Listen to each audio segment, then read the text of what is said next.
How are you? I'm fine. I can sense from the interview you just conducted, I can sense a lot of enthusiasm about this program, the stretch forwards coming up for this year.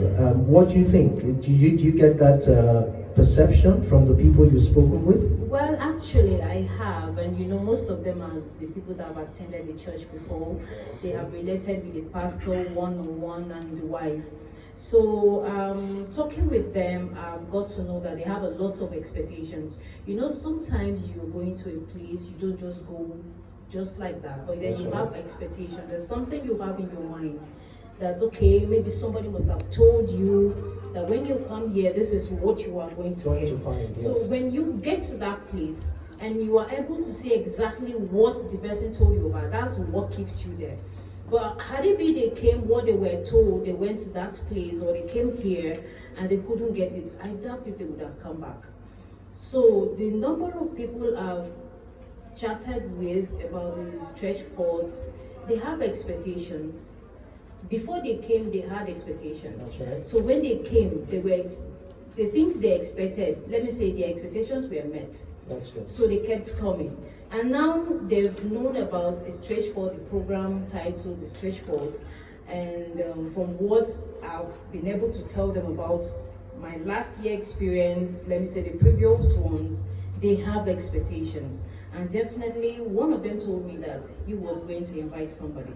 Okay. Which means he's expecting something. For him to come the first time and got his expectations met, he knows that definitely the one coming, he's going to get something. And he doesn't want to experience it alone. He wants to have one or two persons come to experience. Yes. Yeah. That's the natural feeling when you're when you've come to a place where you have some spiritual fulfillment. Yeah. It's always natural to tell your friends, what are you waiting for? Exactly. Let's go. Exactly. That's a good one. So let's see. Let's talk to one or two other people. Yeah, but before that, Mr. Dozier, I have experience.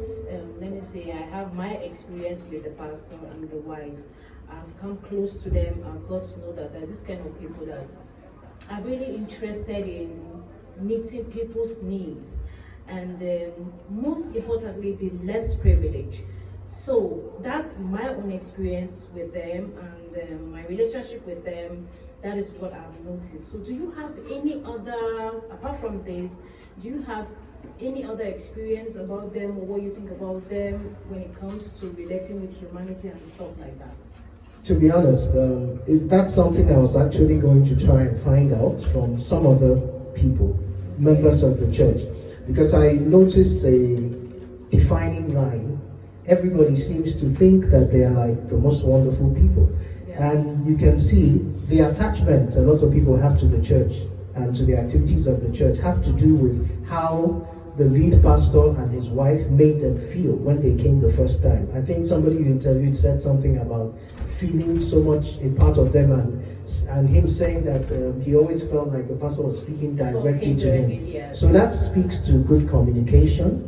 That speaks to the truth of the matter is that in Nigeria today we live in terribly hard times. Exactly. People need a shoulder to lean on. So when you meet, I'm sorry to cut it short. People need a shoulder to lean on. Actually, that's a basic thing that kept me here, to be honest with you.